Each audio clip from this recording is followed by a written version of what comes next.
राधे राधे दोस्तों, जा रही हूँ एक सोहर गीत सुनाने। आप लोग को कैसे लगे कमेंट करके ज़रूर बताऊँ।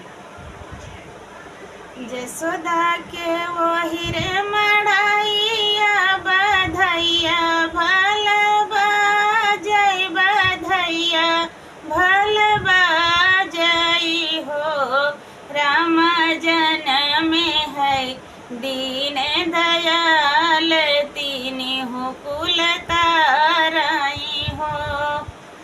जसोदा के वही रे मड़ाइया बधैया भल बाजई बधैया भल बाजई हो।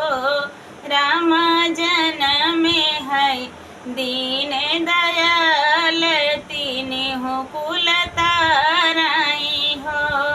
राम जन्म है कुंवर कंधैया तीनी हो कुल ताराई हो। राम जन्म है कुंवर कंधैया तीनी हो कुल ताराई हो।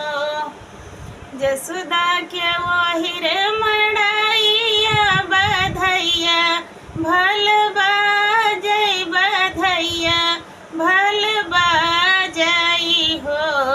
राम जन्म